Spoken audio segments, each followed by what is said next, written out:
بسم اللہ الرحمن الرحیم۔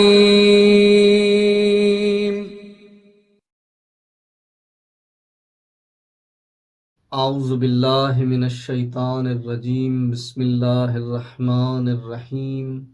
وبہ نستعین انہ خیر ناصر و معین۔ درود و سلام ہو محمد اور محمد کی پاکال پر۔ محترم ناظرین، آج انشاءاللہ ہم آپ کو اس شخص سے متعلق چند ایک شرعی مسائل بتائیں گے جو ماہ مبارک رمضان میں سفر پہ جاتا ہے۔ سب سے پہلے آیت اللہ سستانی کے جو مقلدین ہیں ان کے لیے آیت اللہ سستانی یہ فرماتے ہیں کہ اگر کوئی شخص ماہ مبارک رمضان میں زوال شرعی سے پہلے، یعنی نماز ظہر کا وقت ہونے سے پہلے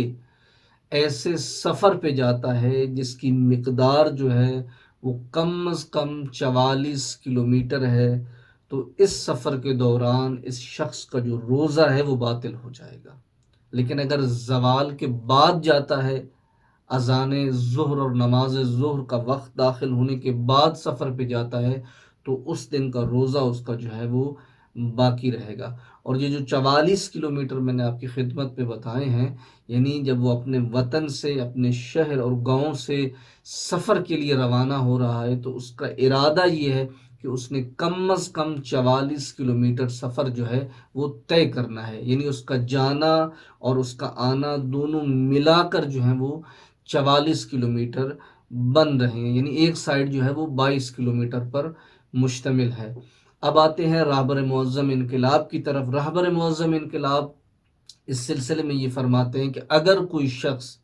زوال سے پہلے، یعنی نماز ظہر کا وقت ہونے سے پہلے جو ہے وہ ایسے سفر پہ جاتا ہے جس کی مقدار کم از کم 41 کلومیٹر پہ مشتمل ہے۔ آیت اللہ سستانی 44 کلومیٹر، اور رہبر معظم انقلاب کے جو مقلدین ہیں ان کے لیے یہ ہے کہ رہبر یہ فرماتے ہیں کہ اگر وہ سفر 41 کلومیٹر پر مشتمل ہے تو اس سفر کے دوران اس کا جو روزہ ہے وہ باطل ہو جائے گا، اور جو نماز ہے 4 رکعت والی وہ نماز بھی 2 رکعت کی صورت میں پڑھے گا۔ تو اب یہاں پہ میں نے ایک لفظ استعمال کیا ہے کہ اس کا روزہ جو ہے وہ باطل ہو جائے گا۔ دیکھیں، جس دن آپ نے سفر کرنا ہے آپ یہ نہیں کر سکتے کہ اس دن شروع سے ہی روزہ نہ رکھیں۔ اگر اس دن آپ نے شروع سے، یعنی صبح اذان کی وقت جو ہے وہ روزے کی نیت نہیں کرتے، شروع سے ہی روزہ اس دن نہیں رکھتے، اس امید پہ کہ آپ نے جو ہے وہ دن میں 10 بجے یا 9 بجے جو ہے وہ سفر پہ جانا ہے، تو اس دن آپ نہ فقط اس دن کے بدلے میں ماہ رمضان کے بعد قضا کریں گے بلکہ اس دن کے بدلے میں آپ کو کفارہ جو ہے وہ بھی ادا کرنا پڑ جائے گا، اور ہر روزے کا، یعنی ایک روزے کا جو کفارہ ہے جان بوجھ کے جو آپ نہیں رکھتے وہ 60 روزے رکھنا ہے، جن میں سے 31 روزے آپ کو لگاتار رکھنا پڑتے ہیں،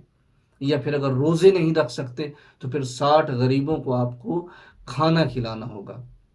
تو اس لیے جب تک آپ اپنے وطن سے سفر پہ روانہ نہیں ہو جاتے تب تک جو ہے وہ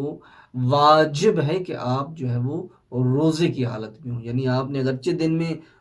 سفر پہ جانا ہے لیکن صبح آپ جو ہے وہ روزے کی نیت کریں گے، اور جب آپ ایسے سفر پہ آیت اللہ سستانی کی نظر میں 44 کلومیٹر اور رہبر معظم انقلاب کی نظر میں 41 کلومیٹر والے سفر پہ جاتے ہیں تو اس سفر میں آپ کا جو وہ روزہ ہے وہ باطل ہو جائے گا۔ لیکن اگر اس سے کم سفر کرتے ہیں، مثلا آیت اللہ سستانی کے جو مقلدین ہیں وہ 44 کی بجائے 41 کلومیٹر سفر طے کر لیں، 40 کر لیں، 42 کر لیں، تو اس سفر کے دوران جو ہے وہ ان کا روزہ باطل نہیں ہوگا اور روزہ ان کا صحیح ہے۔ اور اسی طرح رہبر معظم انقلاب کے جو مقلدین ہیں اگر وہ 41 سے کم کلومیٹر، مثلا 40 کلومیٹر تک جو ہے وہ سفر کرتے ہیں، یعنی ان کا آنا اور جانا جو ہے وہ ملا کے فقط 40 کلومیٹر بن رہے ہیں، تو اس صورت میں ان کا روزہ بھی جو ہے وہ اس سفر میں باطل نہیں ہوگا۔ اور اسی طرح اگر وہ زوال کے بعد سفر کرتا ہے، یعنی اذان ظہر اور نماز ظہر کا وقت ہو چکا ہے اور نماز ظہر کے وقت کے بعد جو ہے اگر وہ سفر پہ جاتا ہے تو اس دن کا جو اس کا روزہ ہے وہ اگرچہ سفر میں ہے، اس دن کا روزہ اس پہ واجب ہے اور اس کا روزہ صحیح ہے۔ اب ایک سوال جو یہ پوچھا جاتا ہے کہ روزہ اس کا باطل ہو گیا ہے، تو کہاں سے اس کا روزہ باطل ہوا ہے، اور وہ کہاں سے جو ہے اس سفر کے دوران جو ہے وہ کھا اور پی سکتا ہے؟ دیکھیں، جب آپ اپنے وطن سے اس ارادے سے نکلتے ہیں کہ آپ نے 44 آیت اللہ الثانی کی نظر میں اور 41 رہبر معظم انقلاب کی نظر میں سفر کرنا ہے، تو جیسے ہی آپ حد ترخص پہ پہنچتے ہیں، اب حد ترخص کسے کہتے ہیں؟ وہ جگہ جب آپ اپنے وطن سے نکلیں، یعنی اپنے گاؤں یا شہر سے، اور ایسی جگہ پر پہنچتے ہیں جہاں پر پہنچنے کے بعد اب اس گاؤں یا اس شہر کے جو لوگ ہیں وہ آپ کو دکھائی دینا جو ہے وہ بند ہو جائے، یا ان لوگوں کو آپ جو ہے وہ دکھائی دینا بند ہو جائیں۔ اسی طرح جو اذان ہے، اس شہر یا اس گاؤں کے آخری کونے میں اگر کوئی اذان کہے تو اس کی آواز جہاں تک جائے اور وہاں جہاں سے پھر اس کی آواز سنائی دینا بند ہو جائے، اس جگہ کو حد ترخص کہا جاتا ہے۔ تو فقہا یہ فرماتے ہیں کہ حد ترخص سے گزرنے کے بعد آپ کا جو روزہ ہے وہ باطل ہو گیا ہے، اور آپ اپنا روزہ جو ہے وہ افطار کر سکتے ہیں۔ اور اسی طرح مثال کے طور پہ آپ اذان ظہر یا زوال شرعی سے مثال کے طور پہ 10 منٹ پہلے نکلے ہیں، 15 منٹ پہلے نکلے ہیں، اور ابھی تک آپ نے فقط 3 کلومیٹر جو ہے وہ سفر کیا ہے، 4 کلومیٹر فقط جو ہے وہ سفر کیا ہے، اور نماز ظہر کا جو ہے وہ وقت ہو جاتا ہے، تو یہاں پہ آپ روزہ بھی افطار کر سکتے ہیں، اور یہاں پہ اگر آپ نماز پڑھیں گے، اگرچہ یہ آپ کے اپنے وطن سے فقط 4 کلومیٹر کے فاصلے پہ ہے، 3 کلومیٹر کے فاصلے پہ، یہاں آپ کی جو 4 رکعتی نماز ہے، ظہر کی نماز، عصر کی نماز اور عشاء کی جو نماز ہے، وہ یہاں پہ مکمل نہیں ہوگی، بلکہ 2 رکعت کی صورت میں آپ یہاں پہ نماز بھی پڑھیں گے۔ پس ضروری نہیں ہے کہ آپ جو ہیں وہ حتماً 22 کلومیٹر یا 20.5 کلومیٹر سفر طے کرنے کے بعد جو ہے وہ اپنا روزہ افطار کریں۔ ایک مسئلہ اور جو وہ پوچھا جاتا ہے اسی ماہ مبارک رمضان میں، کہ اگر کوئی شخص جو ہے وہ جان بوجھ کر سفر پہ جائے اور اپنا روزہ افطار کرنا چاہے تو کیا اس کا یہ کام صحیح ہے یا صحیح نہیں ہے؟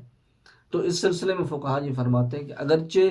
ماہ مبارک رمضان میں سفر پہ جانا جو ہے وہ مکروہ ہے، کراہت ہے، لیکن اگر کوئی شخص جان بوجھ کر بھی جاتا ہے تو اگر وہ اتنی مقدار جیسے میں نے پہلے بتائی ہے وہ سفر کرتا ہے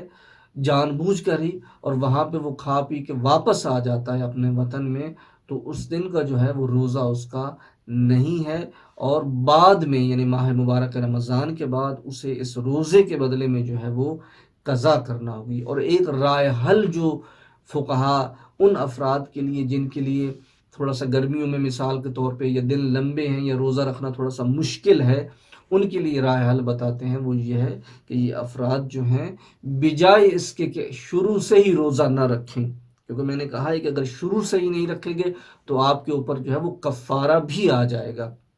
تو ان کے لیے ایک رائے حل جو یہ بتایا جاتا ہے وہ یہ ہے کہ آپ زوال سے پہلے یعنی نماز ظہر سے پہلے اتنی مقدار میں جو پہلے بتائیے آپ سفر کریں، اور وہاں پہ کھا پی کے اپنے روزے کو باطل کر کے پھر اپنے وطن جو ہے وہ واپس آ جائیں۔ اس میں یہ ہوگا کہ آپ کے اوپر کفارہ نہیں آئے گا، اور آپ پہ فقط اس دن کے بدلے میں ماہ مبارک رمضان کے بعد ایک روزہ جو ہے وہ واجب ہوگا رکھنا، یعنی قضا ایک روزے کی بدلے میں ایک روزے کی قضا جو ہے وہ آپ پہ واجب ہوگی کہ وہ آپ انجام دیں گے۔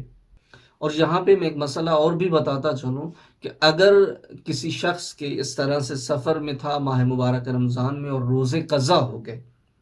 اور اس نے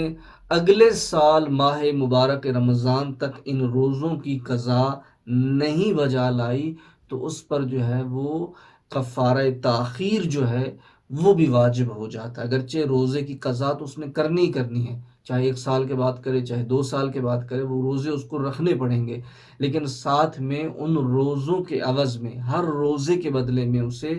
ایک مطعام جو ہے یعنی 750 گرام